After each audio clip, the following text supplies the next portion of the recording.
Então hoje eu vou começar aqui uma série nova, espero que dê tudo certo, que consiga se manter, para falar sobre psicanálise, amor e outros demônios. Acho que foi assim que eu fiz a inscrição da primeira postagem. E eu não comecei hoje com música, por quê? Porque tem dado muito problema no fone. Eu começo a tocar, aí o barulho da guitarra satura o fone de ouvido e microfone, depois eu não consigo achar o nível correto para a voz, aí dá tudo errado, aí eu desisti, então parei. Bom, então qual que é a ideia aqui? A ideia é de segunda-feira à noite começar a fazer, ou tentar manter uma live aí semanal para trabalhar alguns textos que me interessam. Então, só para saber historicamente, de segunda-feira à noite normalmente tinha os grupos de estudos que eu fazia presenciais aqui em São Paulo, na Vila Mariana, e que com o começo da pandemia ficou impossibilitado e teve que migrar tudo para o virtual. Migrando tudo para o virtual, no começo eu estranhei, mas depois fui me acostumando, foi bacana, comecei a trocar ideias assim com pessoas de lugares mais distantes e começou a se mostrar uma coisa bem interessante essa questão do virtual.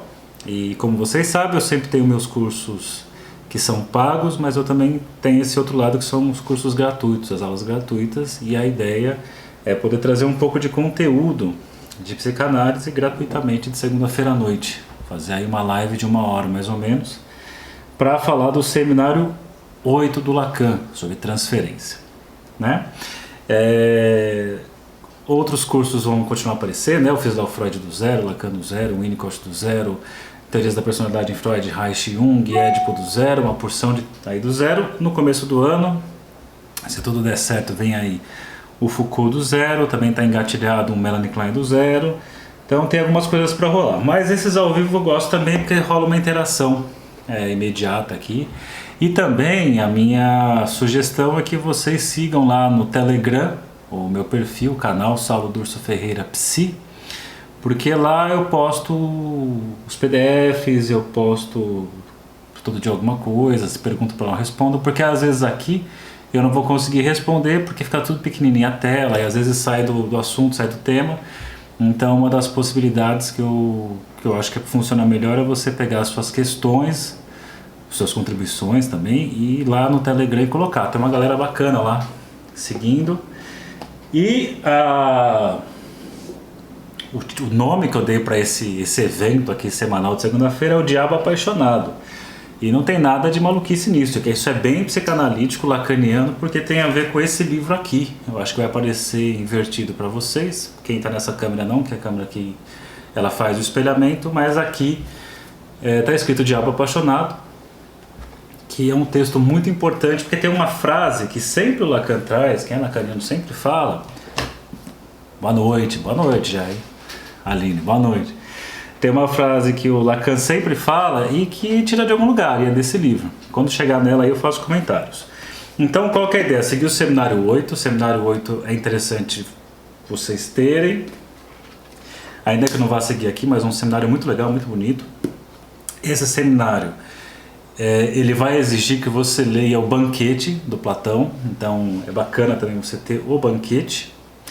E uma sugestão que eu também dou é esse aqui, do Mustafa Sofan, que é o Lacaniana 1, que são os seminários do Lacan. Ele faz o quê? Um breve comentário, ele faz um breve comentário de alguns dos seminários. Eu sei que em português tem o 1, que vai até o seminário 10, até o seminário 10. Aí tem também o 2, mas os 2 eu acho que não tem em português, tá? Então, algumas coisas que eu vou falar estão nesse aqui, no Lacaniana 1, outras coisas estão aqui, mas a ideia é começar a introduzir esse seminário hoje, seminário 8. E PDF tanto desse quanto desse já está lá no Telegram, é só você aparecer lá em arquivos e você vai encontrar, tá? O pessoal que tem preocupação com a luz vai continuar acontecendo esse acende e apaga aí, mas é inevitável. Então, esse texto aqui é o seminário 8 do Lacan, chamado A Transferência, que é o Lacan fazendo um comentário sobre a transferência, obviamente, e me interessa muito esse assunto, porque eu acho que é um assunto tanto útil para a minha clínica, é a minha clínica aqui que eu trabalho diariamente, mas também pessoas que estudam psicanálise, pessoas que estão em formação em psicanálise, estudantes de psicologia, pessoas que fazem análise. Eu acho que é um assunto muito legal de se estudar, necessário, né? Tanto em compreensão do que é a transferência, mas também entender como é que o Lacan pensa a respeito disso. É claro que aqui a gente está falando de um momento da obra do Lacan, né? Então ele tem um pensamento aqui que vai ter modificações ao longo do tempo, mas a gente precisa se arriscar e selecionar algum texto para poder trabalhar. Então esse texto aqui, ele fala de uma fase aí do Lacan, talvez o ano que ele mais se dedique a essa questão da transferência. Bom, então fazer meus comentários aqui. Se tiverem questões vocês podem colocar, se der tempo eu respondo, se quiser colocar as questões direto lá no Telegram, também é uma possibilidade. Então esse é um seminário que acontece em 1960 e 1961. E o que eu vou fazer hoje aqui com vocês? É localizar esse seminário, onde é que ele está na cronologia do Lacan, o tipo de assunto que ele vai introduzir e colocar aqui os primeiros passos. Aí se tudo der certo, semana que vem a gente faz mais uma live falando disso, né? Eu vou começar o capítulo 1 hoje, finalizar o capítulo 1 provavelmente na semana que vem, e muito provavelmente eu vou deixar aí uma sugestão de leitura de férias, esse tempinho entre Natal e Ano Novo, para a leitura do Banquete, que é um livro muito legal. Para quem gosta das questões do amor, talvez o livro fundamental que você tem que passar por ele. Então, começando aqui a transferência, eu coloquei cenário. Só que é um resumo meu, eu vou falar coisas que estão aqui, mas que estão no livro também. Tudo que eu estou falando aqui está no livro e eu trago para cá ou com as minhas palavras ou do jeito que está no próprio texto. Então, qual que é o cenário que nós temos aí quando sai esse seminário 8 do Lacan falando sobre transferência, 1960 a 1961? O Mustafa ele coloca, né, era nele que é o lacaniano, esse aqui. Então ele faz essa atualização para a gente. Ele coloca: era recorrente comparar o analista a um espelho sem manchas, no qual os pacientes projetavam suas fantasias. Então quem estuda aí psicanálise e psicologia já escutou muito isso, né? Que para Freud, para os freudianos, para os psicanalistas, você tem que devolver exatamente aquilo que é oferecido. Você então faz um reflexo disso, você é um espelho sem manchas nenhuma. E que ele coloca mais assim: a função do analista era detectar as fantasias e assinalá-las a seu paciente. Então qual que é a ideia aqui? A ideia é que nós temos sempre uma atuação, né, na relação com o mundo, com as coisas, com os objetos, com as pessoas. Nós temos aí um amortecedor da fantasia. Então tudo que nós nos envolvemos aí, por mais que tenha música lá que diga venha sem fantasia, é impossível, né? Porque nós fazemos fantasia. Onde não tem dado concreto, nós fantasiamos. Então onde tem uma lacuna, a fantasia entra. E se a gente for pensar no nosso conhecimento com relação ao mundo, nosso conhecimento com relação ao mundo é muito precário, é muito pouco, então haja fantasia. Da mesma forma, quando eu conheço alguém, conheço uma pessoa, eu conheço parcialmente. Eu conheço uma coisa ou outra, tem um monte de lacuna, e onde tem lacuna tem fantasia. E por isso que eu até já coloquei perguntas assim em lives anteriores, que como seria mais fácil, né, se apaixonar por uma pessoa que você conhece ou por um desconhecido? Aí o desconhecido, eu entendo que sempre é mais fácil, porque como tem muito desconhecimento, você pode colocar fantasia à vontade. E as fantasias têm a ver com projeções suas. E obviamente, quanto mais você consegue reconhecer ali a identificação das suas projeções fantasiosas, mais digno de amor é o outro. Então, essa era a ideia. Então a pessoa chegava na análise e projetava a doidada em cima do analista, e vinha essa técnica aí de interpretar essas fantasias, mostrando que tudo isso são fantasias. Então seja a questão da idolatria, da admiração pelo analista, de esquecer o pagamento, da raiva com relação ao analista, com a análise, de achar caro, tudo tinha a ver com fantasias e projeções na figura do analista. Isso é uma forte influência da clínica kleiniana, né? Essa questão de receber essas fantasias e assinalar essas fantasias. Então, tudo que acontecia na clínica era uma repetição. Então, isso que você está fazendo é tal coisa. Esse amor aí, tá vendo? Esse amor aí é uma projeção fantasiosa. Esse ódio aí é uma projeção fantasiosa. E aí, a gente teria dessa forma dois tipos básicos de transferência, positiva e negativa, né? Positiva, então, a repetição dos amores e a negativa, a repetição das hostilidades. Beleza. Tem um texto muito legal que vale a pena ler, que é o do Coutinho Jorge, Fundamentos da Psicanálise, no volume 3, que ele traz uma passagem lá pro final, assim, no meio pro final, bem interessante, que ele vai falar da transferência positiva, negativa e a transferência zero, que é o lugar onde vai acontecer a intervenção lacaniana, né? Que não é nem a positiva, nem a negativa, mas é nesse lugar de não assinalar uma coisa ou outra. Então as interpretações, que são bem menores pensando em Lacan, as interpretações elas não visam apontar isso daí que você está fazendo é algo de repetição. Isso é uma coisa mais de outros tipos de escola, principalmente escola britânica e escola norte-americana. E aí cabe a ideia da transferência positiva e negativa e a pergunta, qual que é a posição do Lacan, né? A posição do Lacan é uma posição, como eu falei para você, do lugar de zero, nem positiva nem negativa. Nós vamos ter que construir isso aqui ao longo, se tudo der certo e rolar às segundas-feiras à noite, a gente vai ter muitos encontros para falar do Seminário 8. Então, não tenha pressa. A gente pediu indicação de leituras, isso eu posso fazer lá no Telegram, acho que é mais fácil, que aqui vai ficar parado por muitas questões, vai atrasar o conteúdo. Mas já pode pegar o Seminário 8, que é o que está rolando aqui. Bom, localização da obra. Então esse é o cenário está rolando isso, o analista como espelho, o espelho sem manchas, que interpreta todas as projeções. Passo 1. Localização na obra. O que estava rolando aí? Para entender o Seminário 8, claro que você pode ter lido 1, 2, 3, 4, 5, 6, mas é muito importante que você tenha lido o 7, porque o Lacan ele abre o Seminário 8 falando muito do 7. Ele vai fazendo uma atualização ali do que aconteceu no 7, porém o Mustafa lhe dá dica de também ir até o 6. Tá? Não é que você só vai conseguir ler o Seminário 8 depois de ler o 6, depois de ler o 7. É que ele vai fazer referências que já foram desenvolvidas lá no 6. É claro que para uma pessoa obsessiva é o prato cheio para não ler nada, né? Então é para ler o 8, mas para ler o 8 tem que ler o 7. Mas se é para ler o 7 tem que ler o 6 primeiro. Mas se eu for ler o 6, eu tenho que ler o 5, né? E o 5 fala do grafo do desejo. Mas aí tem outro texto do Lacan que fala, aí a pessoa fica se perdendo e não lê nada. Então, não precisa fazer isso lá para trás. Você pode pegar esse livro aqui, por exemplo, de resumos. Você lê lá o que aconteceu no 6, você lê lá o que aconteceu no 7, lê o que vai acontecer no 8, e aí vai para o Seminário 8. Senão, fica essa coisa sem fim. Conheço bem, faço parte da turma, então você tem hora que parar assim, não, para, eu vou ler isso aqui. Vou pegar esse, vou ler e acabou. Então, no Seminário 6, chamado O Desejo e Sua Interpretação, esse lugar começa a ser quebrado. Lacan começa a questionar esse lugar. E tem uma seguinte frase colocada aqui pelo Mustafa: o analista não responde à demanda.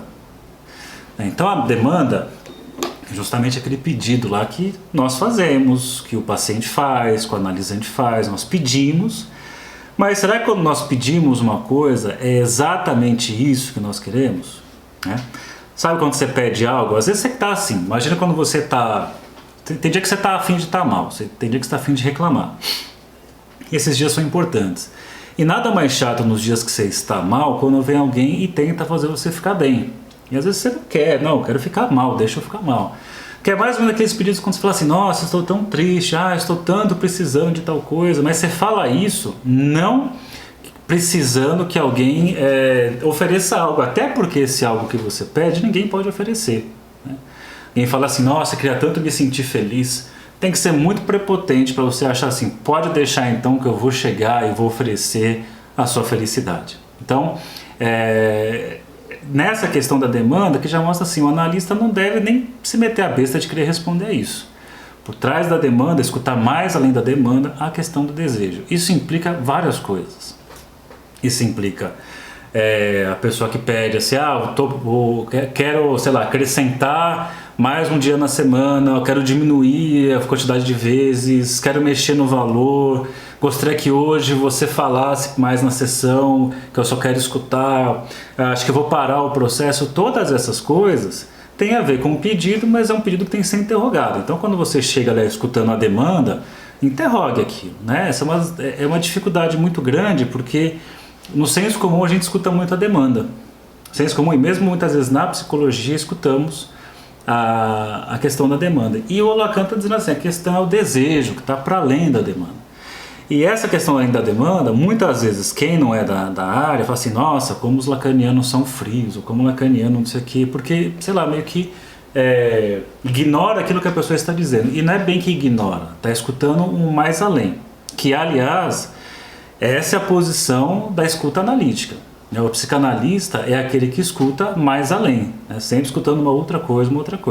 Então esse, aliás, quando você pensa assim, pô, claro, né, você já está em formação, você faz análise, uma porção de coisas, você não é um psicanalista de última hora, que assim, vou fazer psicanálise para ganhar dinheiro, você não é essa da turma, mas se você é uma pessoa que está ali se enfiando na psicanálise há um bom tempo, vai atender, ou já está atendendo, fica assim, puxa, mas como é difícil escutar na clínica psicanalítica, uma das coisas que ajuda assim, tenta escutar sempre uma outra coisa, né, a outra cena.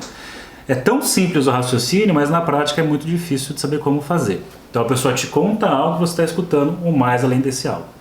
Então por isso, o analista não responde à demanda para preservar o vazio, onde o desejo se determina no outro. Olha que interessante isso. Ó. O analista não responde à demanda para preservar o vazio. Então, porque para existir, para poder existir o desejo, é necessário que tenha espaço, né? Sabe quando você tem assim, pais superprotetores, ou casais que são super colados, assim, chega uma hora que o desejo acaba, porque não tem espaço, né? Você precisa de espaço para que possa ter falta, para que possa aparecer o desejo. Então o desejo, para aparecer na história, tem que ter um nada ali, tem que ter uma falta ali. Então por isso que ele coloca o vazio onde o desejo se determina no outro. A análise não é uma situação em que transferência e contra-transferência se correspondem. Essa é uma falsa situação. Então essa é uma ideia também que o Lacan vem construindo. O Lacan é um cara que ele é crítico com relação à contra-transferência do vaso, vou falar do vaso daqui a pouco, como a Lise colocou ali. A questão da contra-transferência é uma ideia que inicialmente o Freud falou assim, não vá por essa via, né, que seria responder à transferência. Isso acontece muito, você é colocado no lugar transferencial, você começa a responder daí, né? E não é daí que você responde. Por exemplo, dá uma coisa simples, a pessoa pode te colocar no lugar de ser muito jovem, muito novo, de menos conhecimento, e você, então, para provar que você conhece, você fica lá exibindo, fazendo uma série de coisas. Então é muito difícil, né? Não entrar por essa via, então evitar essa via, que é a via contra-transferencial. Porém, quando chegou ali na época, né, o final da Primeira Guerra Mundial, acho que mais ou menos isso, não lembro da data não, mas eu sei que o Winnicott é um cara que escreve muito sobre o assunto, repensou muita questão. O Winnicott fala da importância de muitas vezes trabalhar na contra-transferência, porque você tem certos tipos de pacientes que o que é contra-transferencial não significa um conteúdo do analista que não foi trabalhado, mas sim é um tipo de paciente que, independente da pessoa que esteja diante dele, ele consegue produzir a mesma coisa, né? Então você pega o que é o clássico, falar aqui com pacientes borderlines que levam a situação sempre ao extremo, né? Sempre vai lá buscar a validação, quando tem a validação, busca a rejeição e depois aponta que foi rejeitado, que muitas vezes vai criar um tipo de transferência turbulenta que vai quase que obrigar o analista a responder contra-transferencialmente. Aí o Winnicott vai dizer que esse tipo de paciente, né, não é que a contra-transferência aconteceu porque teve um erro do manejo do analista, pelo contrário, porque isso vai acontecer com qualquer pessoa que lide com esse tipo de paciente. E aí começou uma certa moda, vamos dizer assim, de começar a trabalhar na via da contra-transferência, que é um lugar sempre muito perigoso. Então é um lugar, por exemplo, de colocar os sentimentos do analista na questão. É um lugar, por exemplo, de querer oferecer aquilo que a pessoa está pedindo. Então a gente volta para o nível da demanda. Então a pessoa pede algo e você vai devolver aquilo que a pessoa está pedindo. Será que... eu sempre penso assim, se nem a vida inteira da pessoa pode oferecer isso, você então, como analista super poderoso, vai oferecer aquilo que está faltando? Nós caímos aí numa diferenciação muito importante, que eu trabalho muito essa questão. Deixa eu ver, travou? Não, tá rolando. Trabalho muito essa questão da questão do objeto, né? Enquanto você tem o objeto que você vai encontrar, o objeto que você pode reencontrar, que aparece muitas vezes aí na clínica mais da escola britânica, quando você fala da clínica francesa, o Lacan, esse objeto não vai ser encontrado. Esse objeto é uma coisa, um oco no meio. Por isso que eu falei na semana passada, numa introdução aqui, deixa eu só ver o que houve. Falei numa introdução aqui, que o objeto para o Lacan a gente poderia pensar muito mais no vaso e o centro do vaso. Vou falar desse vaso de novo daqui a pouco, tá? Então, por isso ele está dizendo, contra-transferência e transferência não estão nesse mesmo nível, não correspondem, é uma falsa situação. E aqui, ó, o Mustafa coloca, a contra-transferência é um álibi em relação que constitui o verdadeiro eixo da análise. Qual que é o eixo da análise? Não é o eixo da análise, o eixo da análise. O desejo do analista. Poxa, então, peraí, então quer dizer que não é para usar contra-transferência, que são os sentimentos do analista colocado ali na situação clínica, mas o desejo do analista entra em cena? Entra. E aí vem todo o trabalho delicado e cirúrgico que o Lacan vai fazer para conseguir definir que raios é o desejo do analista. Então, assim, juntando tudo, nós temos o seguinte: não responder à demanda, primeira coisa. Então, não é porque uma pessoa te pede algo que realmente ela quer esse algo, né? E até se você tentar responder o que a pessoa te pede, você vai quebrar a cara. Preservar o vazio onde o desejo se determina no outro, bacana. E quando você preserva o vazio onde o desejo se determina no grande outro, nós temos a famosa frase do Lacan, que é: o desejo é desejo do outro, né?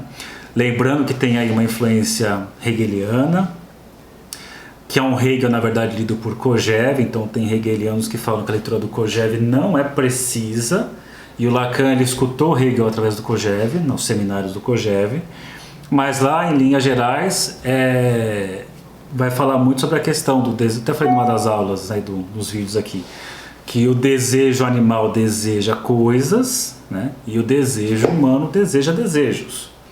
E aí o Lacan meio que pega essa história e vai forjar uma frase que o desejo é o desejo do outro, que a gente pode, e vai usar isso em diversos momentos e com várias significações, tá? Mas em linhas gerais o que está sendo colocado aqui é que o desejo, o nosso desejo é a tentativa de responder ao desejo do outro. Então o que o outro deseja é supostamente aquilo que, ou melhor dizendo, o que supostamente aquilo que o outro deseja é aquilo que eu desejo. Isso você pode pensar desde lá atrás, quando você tem lá o Édipo numa leitura em termos de lugares e funções, em que você tem um momento em que o bebê funciona como objeto de desejo da mãe, e que em algum momento, e é muito prazeroso isso, porque isso, a sua carga libidinal vem daí, e que em determinado momento, quando tudo dá certo, a mãe olha para fora, olha para uma outra coisa, que vai ter a ver com o nome do pai, e que a criança perde esse lugar de investimento libidinal. E ao perder esse lugar, ela se sente não desejada e todos os esforços de conseguir recuperar o olhar para ela. Então, o que eu tenho que fazer para recuperar o olhar de desejo do outro para mim? Então eu fico ali tentando decifrar, eu fico tentando descobrir o que o outro deseja para que eu possa ser desejado por esse outro. Então é interessante isso, porque nós andamos por essa via. Nós forjamos nosso desejo a partir do que supostamente o outro deseja. Sabe aquelas coisas assim na formatura, a pessoa se forma numa profissão que não queria e fala assim, pega o canudo e fala assim, taquei para vocês, não é vocês que queriam. Tipo, né, fiz isso porque meus pais exigiram, pediram, ou porque a sociedade quer. E eu sempre sou meio pessimista nisso, que eu falo que no fim das contas ninguém quer nada de você, né? Ninguém está esperando nada de você. Talvez aí umas 15 pessoas no universo saibam da sua existência.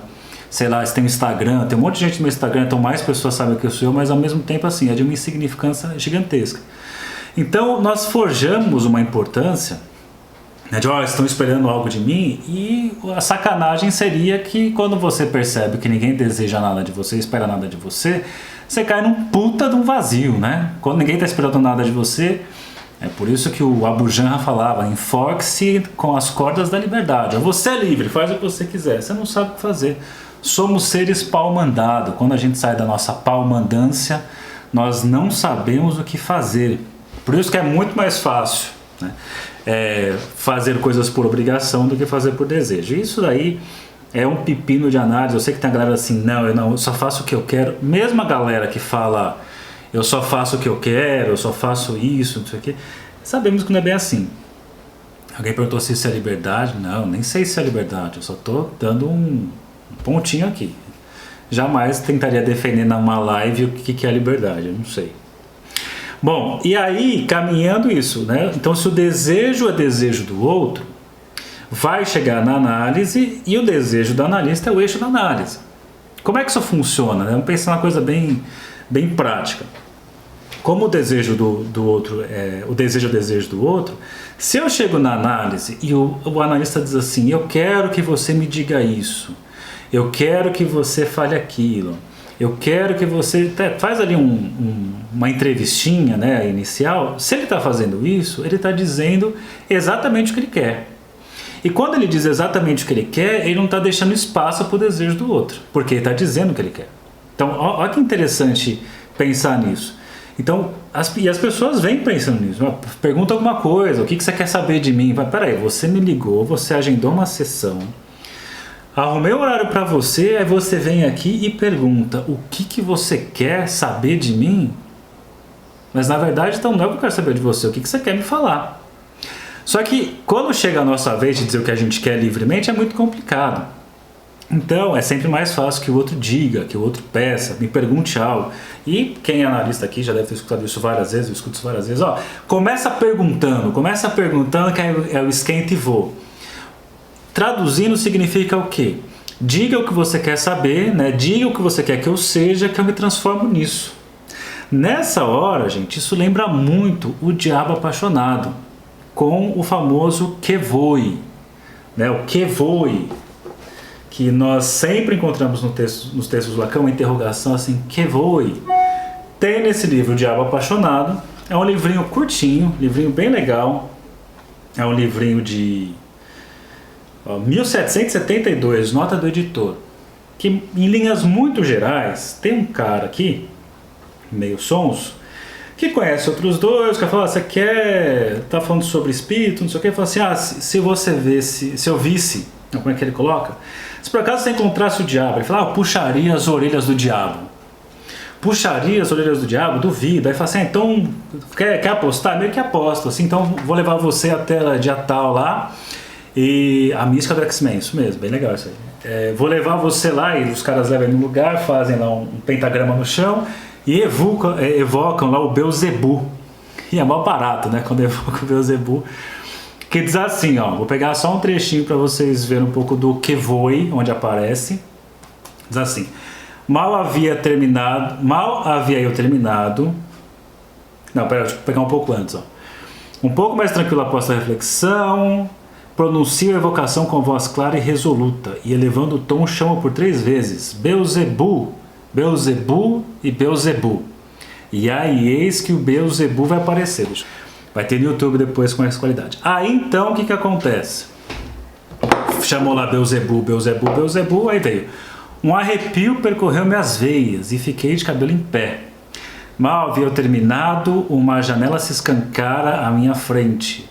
Ao alto da abóbada, uma torrente de luz mais brilhante que a do sol sai por essa abertura. Olha que legal isso aqui, ó. Uma cabeça de camelo horrorosa, tanto pelo tamanho quanto pela forma, com orelhas enormes, aparece à janela. O hediondo fantasma abre a goela e, com a voz que combina com o resto da aparição, responde: que voe? Que queres? O que você quer? E é bem interessante que é isso, né? A pessoa chega no consultório e fala assim, mas o que você quer saber de mim? Eu volto, mas você que procura atendimento, raios, o que você quer, né? Na verdade. E é interessante que só para vocês entenderem um pouco o que vai rolar, ele diz assim, porque ele achou horrível a figura que apareceu. Ele falou, não quero que você apareça assim. O cara fala assim, ô escravo, ele diz pro diabo, tenta assustar seu senhor, se viesse receber minhas ordens, adota a maneira conveniente e tom submisso. Aí o diabo pergunta, mestre, sobre qual forma devo apresentar-me para vos ser agradável? E aí ele fala assim, eu quero que você se transforme na figura de um Cocker Spaniel. Então, vai por essa via e é mó barato as transformações que o diabo vai fazendo para poder satisfazer o que foi, né? Ele fala o que foi, o que queres, ele vai dizendo, vai se transformando, enfim. Depois vale a pena essa leitura. Isso vai aparecer muito no Lacan, essa pergunta, e isso é a pergunta do analista. Chega lá a pessoa, o que queres? Né? E quando a pessoa vai dizer o que quer, e tem aquela frase do tipo, escutar a mensagem invertida a partir do outro, é importante deixar a pessoa fazer seus pedidos e cair ali num certo vazio. Né? Você não está ignorando a pessoa, você está possibilitando com que ela possa escutar o que ela diz. Por exemplo, uma pessoa diz assim para você, pergunta que eu já escutei tanto em análise quanto em senso comum, e por isso eu vou usar aqui sem expor ninguém. A pessoa diz assim, como é que eu faço para as mulheres começarem a gostar de mim? Cara, que ser na face da terra ou nos infernos, que aqui a gente está falando do diabo e outros psicanálise, amor e outros demônios, que diabo alguém vai dizer assim, quem tem a resposta ao que você precisa fazer para as mulheres gostar de você? Claro que a resposta que eu dei foi assim, o que você tem que fazer para começar é não fazer essa pergunta. Evitar essa pergunta já é um adianto gigantesco. Então, assim, são perguntas que não tem como responder. E quando você começa a perceber, várias perguntas do nosso dia a dia, não tem como a gente responder, né? Então, essa questão é muito importante, deixar a pessoa, às vezes, cair no vazio a pergunta, mas não porque você, vou fazer isso para produzir angústia, é porque você não sabe. Apesar de existirem abordagens que sabem, abordagens que chegam e falam assim, antes de você começar, antes que as pessoas, para que as pessoas possam começar a gostar de você, primeiro você tem que se gostar. Você já se gosta? Aí eu poderia aqui nesse momento evocar, né, o doutor Ingratidão para falar disso, que cairia nesse negócio. Então, quando você primeiro se amara, então depois o outro vai amar a você. Então, essa ideia, eu tenho nada contra. Quem curte essa vibe é super legal, isso dá seguidor pra caramba, é muito legal. Só que eu não acredito numa clínica psicanalítica assim. Eu acho que isso serve para várias coisas, para vários lugares. Agora, como clínica psicanalítica, eu não concordo, e aí é uma questão de posição clínica. Aqui, ó, qual a consequência disso? Com isso, aí ele diz assim, ainda estou no Safonã, né? Safon. Por isso é preciso que o analista saiba limitar o seu ser apenas ao espaço onde ressoa o que foi. Né? Consequência, com isso a concepção de transferência como dinâmica intersubjetiva, né? Então a transferência está acontecendo entre duas pessoas, né? A Two-Body Psychology, que o Lacan critica no seminário 1. O analista deixa de ser um outro. Olha que legal isso. O analista não é um outro, um pequeno outro. O analista, ele fica num lugar, né, muito mais como pessoa, fica num lugar. Ele abre campo para o grande outro. O grande outro, acho que uma das formas de pensar assim, rápido, não que isso encerre o assunto, né, mas rápido, é pensar no seguinte, que o grande outro é como se fosse um horizonte, que você sempre vai rumo ao horizonte, mas você nunca chega no horizonte, você está sempre caminhando. Então você se direciona para lá, mas não chega nele. Então o analista estaria nesse lugar. Né? Não que ele seja um ser inalcançável porque ele é bom, pelo contrário, ele sai do lugar de pessoa. Por isso que o Lacan fala, uma das coisas que ele fala, que uma das interpretações é essa, que o analista paga com o seu ser, porque justamente ele desaparece com o seu ser, no sentido dos seus desejos pessoais. Entra ali em jogo o desejo de analista, mas esse é assunto que não chegamos lá ainda. Bom, aí a questão do amor resta saber por quê. É uma pergunta muito legal que o Mustafa coloca, que é assim, resta saber por que a relação discursiva com aquele que ocupa o lugar do grande outro é de natureza a engendrar um amor dito de transferência. E em que consiste esse amor? Então ele está dizendo, nessa relação que o analista sai do lugar de outro, pequeno outro, e ocupa o lugar do grande outro, ou abre, né, como uma abertura para o campo do grande outro, por que isso cria, promove um amor do tipo transferencial? E mais do que isso, o que consiste esse amor transferencial? Então, isso daí acho que já é um começo para a gente entrar propriamente no seminário 8. Então, no seminário 8, o capítulo 1, o Lacan vai dizer, no começo era amor. Né? O livro é o lacaniano, assim, mas agora eu já estou no seminário 8. Então, no começo era amor. Aí tem a parte 0, geralmente quando você pega o seminário, geralmente não, sempre é isso, né? Você pega o seminário, tem um textinho ali inicial, aí vem parte 1, 2, 1, 2, 3, 1, 2, 3, 4, mas geralmente é parte 1, 2, 3 e um comecinho. Então nessa parte 0 tem assim.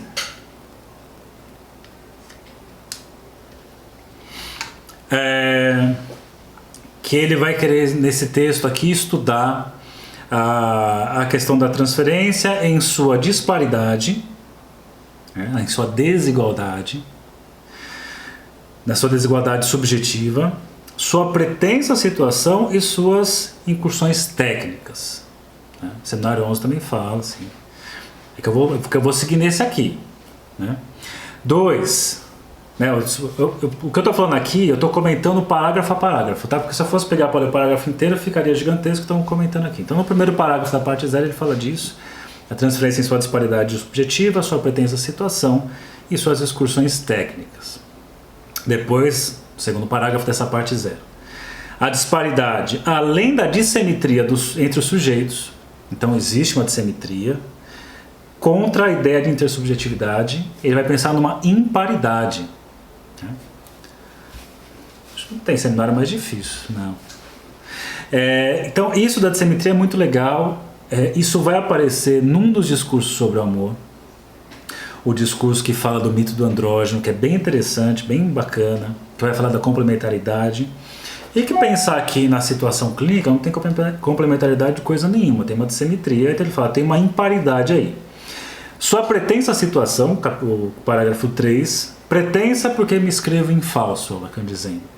Não creio que se possa dizer sobre a análise que haja aí uma situação. Se houver uma situação, é falsa. E vai dizer, quanto à técnica, ele vai falar da questão da diferença de abordagens e ele fala da necessidade de uma descrição, de uma delineação, para pensar a questão da transferência e coloque, por conseguinte, uma retificação no uso que fazemos da noção teórica de transferência. Trata-se de referir a uma experiência que conhecemos bem, experiência analítica. Então é isso que ele está dizendo. Nesse seminário aqui, eu quero falar sobre a transferência, eu quero retificar algumas coisas, repensar o lugar ali do analista do analisando, pensar ali na dissimetria, na imparidade, pensar algumas coisas que se descaracterizaram com a psicanálise, com alguns psicanalistas pós-freudianos, principalmente escola britânica e escola norte-americana. Aí na parte 1, vem algumas perguntinhas que eu até falei na semana passada aqui para lançar a ideia da live, que ele começa, primeiro ele pergunta no parágrafo 1 da parte 1, no começo era o verbo? Ou no parágrafo 2, no começo era o ato? No começo havia um ato? Ou na parte 3, no começo era a praxis? Que então seria a prática, a união da prática e da teoria. Então onde está o começo? E ele coloca que esses 3 enunciados são incompatíveis. Ao longo do seminário, você vai ver que, na verdade, o começo passa por muitas coisas. Passa como verbo, pensando que é o nome que cria a coisa, o significante que dá origem à coisa. Por isso que eu sempre falo, uma coisa para existir, você vai pensar um nome próprio, uma pessoa existe a partir do nome próprio, e esse nome próprio ele amarra uma série de significantes em torno desse nome próprio. Então, por isso que é tão importante pensar o que seu nome significa, quem escolheu esse nome e todas as amarrações que vai aparecer. É um ato? A gente pode pensar no ato, sim, tem um ato do Freud, o ato de enfrentamento. O Freud é o cara que vai topar enfrentar Eros, vai topar encarar Eros de frente, coisa que chutei a cana, coisa que o Breuer não vai topar, mas eu chego nisso.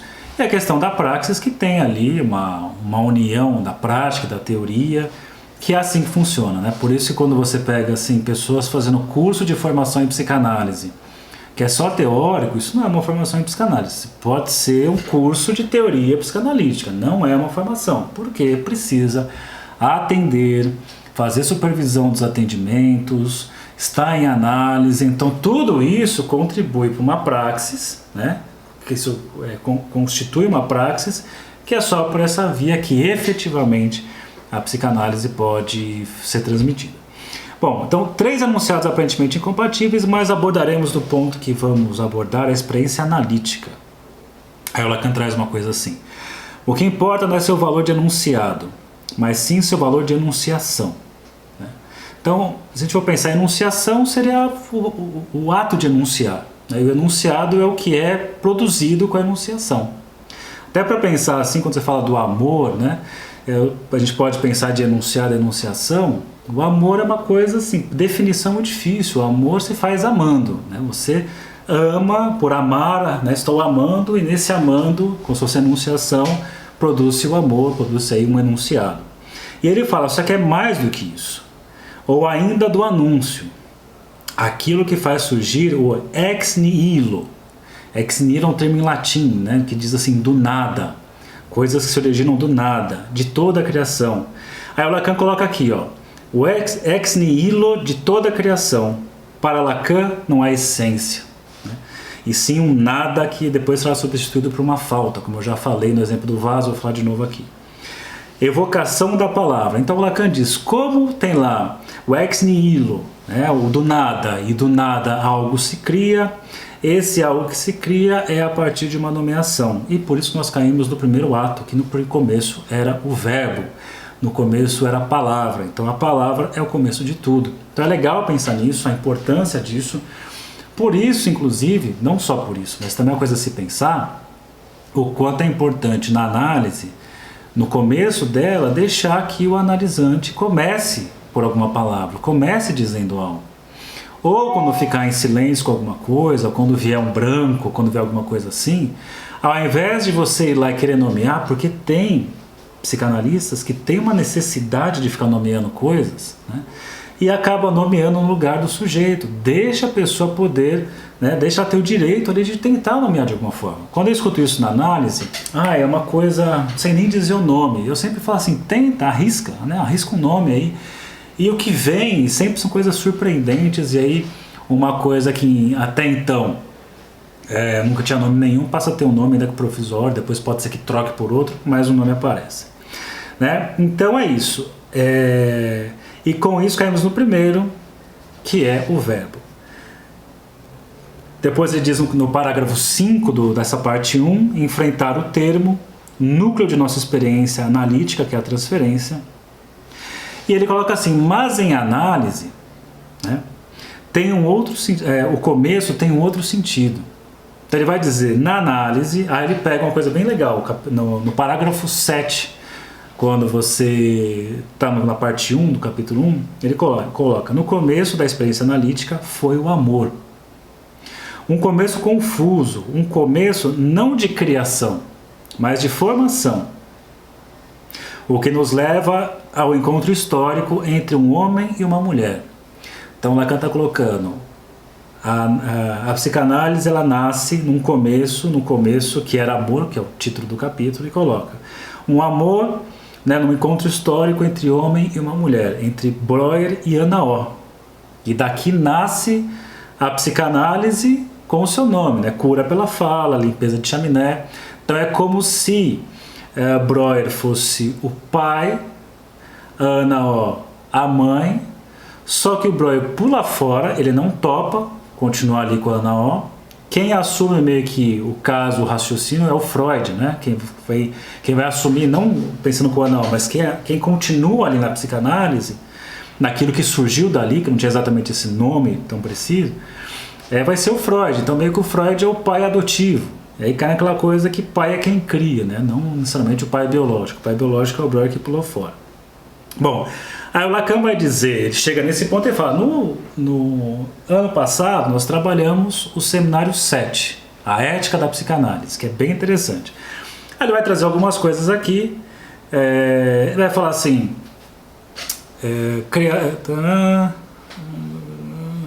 ele vai trazer a ideia do vaso. Então o vaso, lá que eu falei na semana passada, a coisa está presente ali no seminário 7, até falei do filme Ghost, que é uma ideia que o Lacan traz, que nós saímos de um nada, ex nihilo, e passamos para uma falta, Então, quando você nasce, você só existe porque você preenche a falta de alguém, né? Você preenche a falta ali que está no desejo materno, paterno, de uma família, sei lá, eu ainda, pelo bem e pelo mal, se você está vivo, se alguém cuidou de você, foi por uma questão de desejo. Então, o seu nada inicial é substituído por uma falta. Então, essa é uma questão bem interessante, passagem do nada pela falta, que o raciocínio que eu trouxe aqui, que fala do vaso, que está no seminário 7, que o vaso é criar alguma coisa em torno de um nada. Então, eu até peguei o filme Ghost, você coloca ali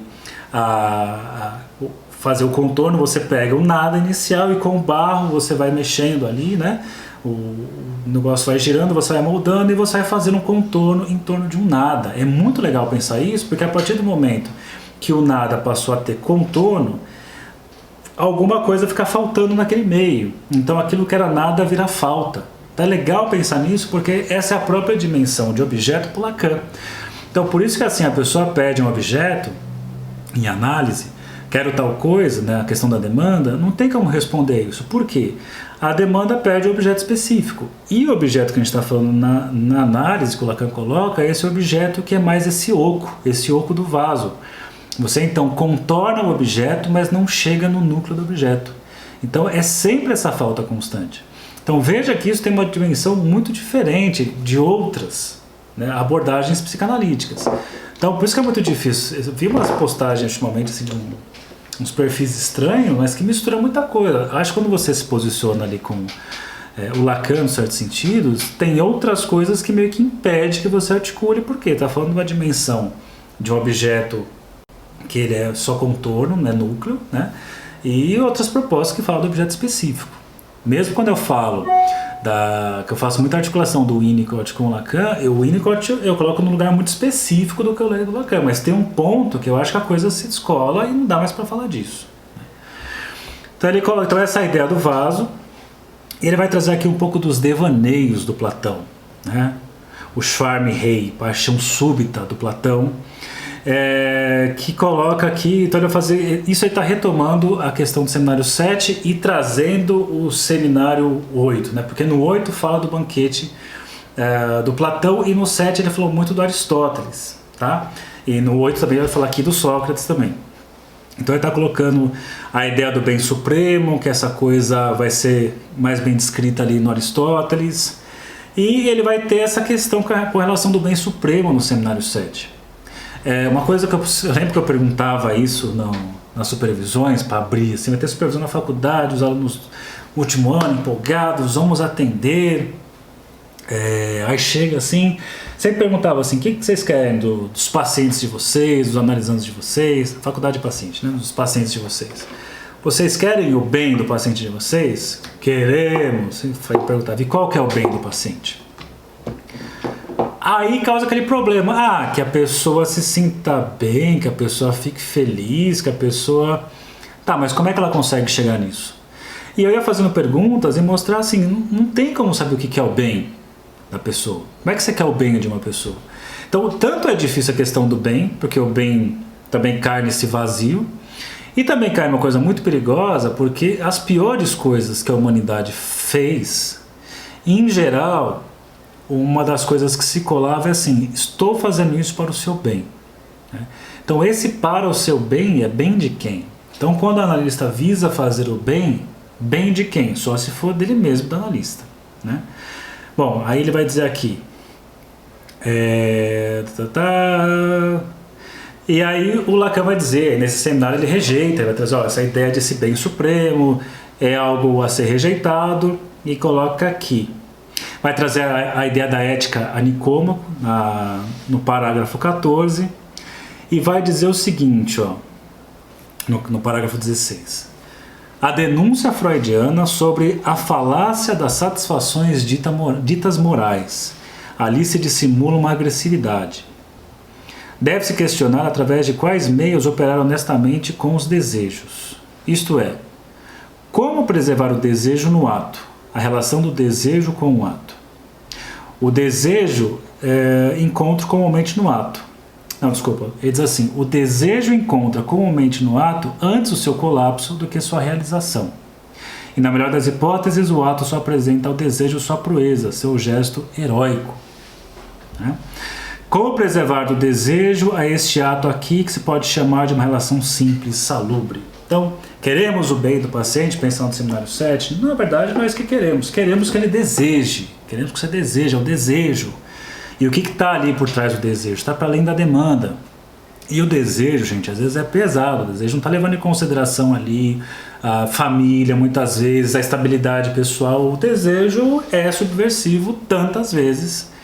Então, se eu quero uma análise que leve para o bem, as pessoas tenham o bem, eu estou caindo no modelo adaptacionista, que isso é uma crítica do Foucault com relação à psicanálise também, que fala que a psicanálise também surge a serviço de uma ortopedia familiar, né? E que o Lacan talvez seria o único a questionar esse lugar. Fala assim, não, porque na forma como o Lacan coloca, de o sujeito sustentar ali seu desejo, né, teria uma coisa diferente, teria uma coisa não normativa, teria uma coisa não de ortopedia, uma outra coisa. Bom, aí ele coloca aqui no parágrafo 17 do capítulo 1. Na experiência freudiana, salubre significa livre, livre dessa infecção aos olhos desde que se abram à reflexão ética, a base movediça de todo estabelecimento social enquanto tal.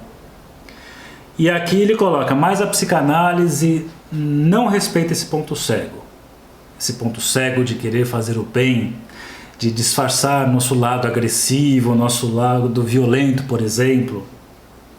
Ele até coloca aqui, mas a psicanálise não respeita esse ponto cego, reduzir uma experiência de inconsciente a uns certos modelos sociológicos. Aí o Lacan cutucando alguns autores, mas ele esclarece que não se trata do Lévi-Strauss, e põe assim, vou apenas me recordar das reflexões selvagens de Sade, Marquês de Sade, então Seminário 7. O Lacan faz um contraponto, Marquês de Sade e Kant, que vai lá ter um tratado da moral de um lado e o tratado libertino da subversão do outro, vai mostrar ali como o extremo de um acaba se tocando no outro, no fim das contas. Vai trazer aqui então as reflexões selvagens de Sade, e foi pelos caminhos insultuosos do gozo sadiano que lhes mostrei um dos acessos possíveis à fronteira propriamente trágica, que se situa essa realidade freudiana. Aí depois, olha que legal isso aqui do belo, né, do bom, de fazer o bem. A beleza, na medida que esta adorna, tem por função a última barreira antes do acesso à última coisa, a pulsão de morte. Isso é muito legal de pensar, porque isso vai cair. Não precisa do 7 não, Liz, a gente já vai seguir pro 8. Eu vou fechar agora aqui, tem 5 minutos, vai dar certinho. Então ele está colocando que o último ponto, antes do desmonte da pulsão de morte, né, do sem sentido da pulsão de morte, o último ponto que tem ali é o belo. Então o belo seria esse engano aí final. Isso sempre me lembra o show de Truman, né, que tem ali, você tem um mar e tem lá como se fosse o horizonte, mas na verdade é um outdoor e tem uma lenda ali. E que a psicanálise, é um raciocínio bem legal de se pensar, o Freud trabalhou com o proibido, né, o que é proibido de ser atravessado, a questão do Édipo, a questão do desejo incestuoso. Então, a ideia de desejo incestuoso traz uma noção de proibido. E aí pode falar assim, mas Freud está datado. Mas quando você sai disso, não se trata do proibido, se trata da dimensão do impossível. Então tem alguma coisa para além disso, que é a dimensão da pulsão de morte, que é aquilo que se repete. Então nós temos uma ideia de repetição, mas o que se repete já é a nomeação de uma pulsão de morte, já é o engano, já tem a ver com o belo ali. Aquela coisa que sempre se repete na sua vida já é uma forma encapsulada da pulsão, mas o que se repete está para além disso, que é a pulsão de morte. Ele diz assim, eu vou colocar mais abaixo, ele diz assim, então tem essa coisa mais além, ele faz esse breve resumo para chegar à função da beleza, para tentar entender um pouco essa beleza platônica, e ele vai colocar um tal de luto imortal daquele que encarnou essa aposta de sustentar sua questão, que é a questão de todo ser falante. Então qual que é a questão de todo ser falante? Vamos entender aqui. No ponto em que ele recebeu sua própria questão de seu próprio demônio, sob uma forma invertida. Lembra lá do começo do encontro de hoje? Que foi, estou falando de Sócrates, posto na origem da mais longa transferência. Ele vai dizer aqui, para finalizar a parte... Nós estamos no capítulo 1, a parte 1 do capítulo 1, em que ele vai dizer: o segredo de Sócrates estará por trás de tudo o que diremos este ano sobre transferência. Então aí vai ser chance de ler e estudar sobre Sócrates, sobre o banquete, vai ser a base do seminário 8. Na semana que vem eu vou continuar ainda falando do capítulo 1, ainda não vou entrar no banquete, né? Então vou pegar aqui a parte 2 e a parte 3 do capítulo 1. E uma vez que fizer a parte 2 e 3, aí sim eu vou deixar a indicação para que a gente possa ler aqui o banquete, que eu vou falar um a um, porque o Lacan pega cada um que fala no banquete, né? Você tem lá eles em círculo que estão comendo, e um fala sobre o amor, o Lacan faz o comentário, outro fala sobre o amor, faz o comentário, fala sobre o amor, faz o comentário. O último a fazer o comentário vai ser Sócrates, que tem a ver com a posição do analista. E aí vem um detalhe muito legal, que é a chegada do Alcibiades, e vai, né, dar toda uma desmontagem, enfim, tem muita coisa para ver. Então é isso. Por questão de tempo, eu não vou conseguir responder as perguntas aqui, tá? Porque vai interromper aqui a live às 8 horas. Mas se você quiser participar, colocando perguntas, comentários, eu vi que tinha vários comentários legais que não deu para parar para falar. Vai lá no Telegram, Saulo Durso Ferreira Psi, tudo junto, né? E lindíssimo esse seminário, de fato. Vai lá no Telegram, você entra lá e você tem os PDFs nos arquivos, você põe perguntas lá, eu respondo, outras pessoas respondem também, o pessoal gosta de conversar lá, tá bom? Então é isso, boa noite, obrigado aí pela parceria. A Gladys chegou agora, mas tanto vai ficar gravado aqui no Instagram, quanto eu estou filmando na câmera e vai pro YouTube depois, aí você pode seguir lá, tá bom? Então tchau para vocês e até a próxima.